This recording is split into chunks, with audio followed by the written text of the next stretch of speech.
ಧರ್ಮಸ್ಥಳದ ಅಸಹಜ ಕೇಸ್ ತನಿಖೆಗೆ ಎಸ್ಐಟಿ ರಚನೆಯಾಗಿದೆ. ಎಸ್ಐಟಿ ರಚನೆಗೆ ಪರಮೇಶ್ವರ್ ಫಸ್ಟ್ ರಿಯಾಕ್ಷನ್ ಕೊಟ್ಟಿದ್ದಾರೆ. ಎಸ್ಐಟಿ ಅಧಿಕಾರಿಗಳು ಅವರ ಕೆಲಸ ಅವರು ಪ್ರಾರಂಭ ಮಾಡ್ತಾರೆ. ಇದು ಒತ್ತಡಕ್ಕೆ ಮಣಿದು ಮಾಡುವ ಕೆಲಸ ಅಲ್ಲ. ಸರ್ಕಾರ ಇದರಲ್ಲಿ ಮುಚ್ಚಿಡುವಂತದ್ದು ಏನೂ ಇಲ್ಲ.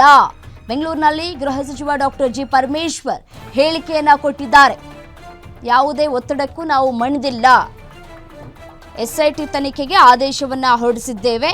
ತನಿಖೆ ನಿಷ್ಪಕ್ಷಪಾತವಾಗತ್ತೆ, ಯಾವುದೇ ಒತ್ತಡವನ್ನ ಕೂಡ ನಾವು ಮಾಡೋದಿಲ್ಲ ಅಂತ ಕೂಡ ಹೇಳಿ ಮಾಹಿತಿಯನ್ನ ಕೂಡ ಹಂಚಿಕೊಂಡಿದ್ದಾರೆ. ಮತ್ತೆ ನೋಡಿ, ಸಾಮಾನ್ಯವಾಗಿ ಸೌಜನ್ಯದ ಪ್ರಕರಣ ವಿಚಾರಕ್ಕೆ ಸಂಬಂಧಪಟ್ಟಂತೆಯೂ ಕೂಡ ಸಾಕಷ್ಟು ಜನ ಪ್ರಶ್ನೆ ಮಾಡಿದ್ರು. ಇದನ್ನೂ ಕೂಡ ತನಿಖೆಗೆ ಒಳಪಡಿಸಲಾಗತ್ತಾ, ತನಿಖೆಯನ್ನು ನಡೆಸಲಾಗತ್ತಾ ಅಂತ ಹೇಳಿ ಪತ್ರಕರ್ತರು ಕೇಳಿದಂತಹ ಪ್ರಶ್ನೆಗೆ ಇಲ್ಲ ಅನ್ನುವಂತಹ ಉತ್ತರವನ್ನ ಕೂಡ ಕೊಟ್ಟಿದ್ದಾರೆ. ಸೌಜನ್ಯ ಪ್ರಕರಣದ ತನಿಖೆ ಇಲ್ಲ ಅಂತ ಹೇಳಿ ಗೃಹ ಸಚಿವ ಪರಮೇಶ್ವರ್ ಅವರು ಈಗಾಗಲೇ ಹೇಳಿಕೆ ಕೊಟ್ಟಿದ್ದಾರೆ.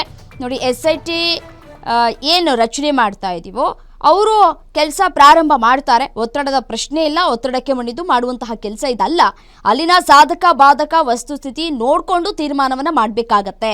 ನಾವು ಪ್ರಾಥಮಿಕವಾಗಿ ತನಿಖೆ ಮಾಡಿ ಸ್ಟೇಷನ್ ಮಟ್ಟದಲ್ಲಿ ನಾವು ಕೂಡ ಅವರಿಗೆ ಹೇಳಿದ್ದೇವೆ ಅನ್ನುವಂತಹ ಮಾತುಗಳನ್ನು ಆಡಿದ್ದಾರೆ. ತೀರ್ಮಾನ ಮಾಡಿ ಇಲ್ಲ, ನಾವು ಪ್ರಿಲಿಮಿನರಿ ಎನ್ಕ್ವೈರಿ ಆಗಲಿ, ಯಾರು ಅಲ್ಲಿ ಕಂಪ್ಲೇಂಟ್ ಕೊಟ್ಟಿದ್ರು ಅದರಲ್ಲಿ ಪ್ರಿಲಿಮಿನರಿ ಎನ್ಕ್ವೈರಿ ಆಗಲಿ, ನಂತರ ಮುಂದೆ ನಾನು ಅವತ್ತೇ ಹೇಳಿದ್ದೇನೆ, ಮುಂದೆ ಅಗತ್ಯ ಬಿದ್ದರೆ ನಾವು ಇನ್ನೂ ಉನ್ನತ ಮಟ್ಟದ ತನಿಖೆ ಮಾಡ್ತೇವೆ ಅಂತ ಹೇಳಿ ನಾನು ಹೇಳಿದ್ದೆ. ನಾವು ಮುಖ್ಯಮಂತ್ರಿಗಳು, ನಾನು ನಮ್ಮ ಡಿ ಜಿ ಅವರು ಎಲ್ಲರೂ ಕೂತ್ಕೊಂಡು ಮಾತನಾಡಿ ನಿನ್ನೆ ತೀರ್ಮಾನ ಮಾಡಿದ್ವಿ.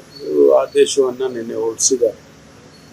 ಮಹಾಂತಿಯವರು ಒಬ್ಬ ಹಿರಿಯ ಪೊಲೀಸ್ ಅಧಿಕಾರಿ, ಅವರ ನೇತೃತ್ವದಲ್ಲಿ ಆಗಬೇಕು ಅಂತ ಹೇಳಿ ಮಾಡಿದ್ರು.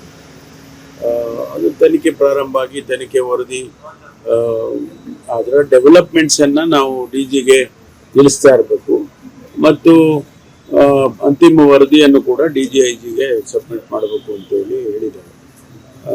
ಅವ್ರ ಕೆಲಸ ಪ್ರಾರಂಭ ಮಾಡ್ತಾರೆ.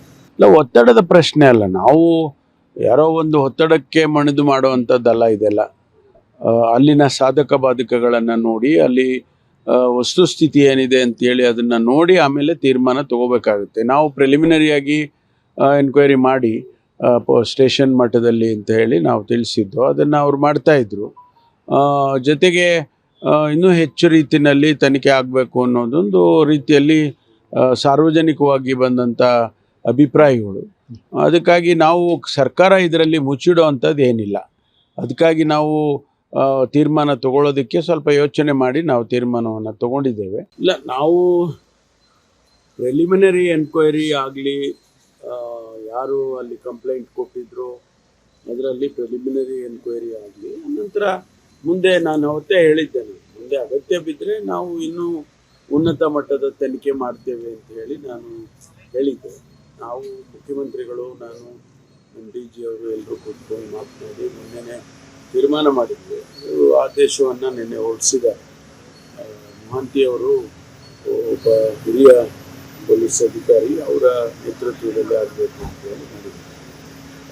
ಅದು ತನಿಖೆ ಪ್ರಾರಂಭ ಆಗಿ ತನಿಖೆ ವರದಿ ಅದರ ಡೆವಲಪ್ಮೆಂಟ್ಸನ್ನು ನಾವು ಡಿ ಜಿಗೆ ತಿಳಿಸ್ತಾ ಇರಬೇಕು ಮತ್ತು ಅಂತಿಮ ವರದಿಯನ್ನು ಕೂಡ ಡಿ ಜಿ ಐ ಜಿಗೆ ಸಬ್ಮಿಟ್ ಮಾಡಬೇಕು ಅಂತ ಹೇಳಿ ಹೇಳಿದ್ದಾರೆ. ಅವ್ರ ಕೆಲಸ ಪ್ರಾರಂಭ ಮಾಡ್ತಾರೆ.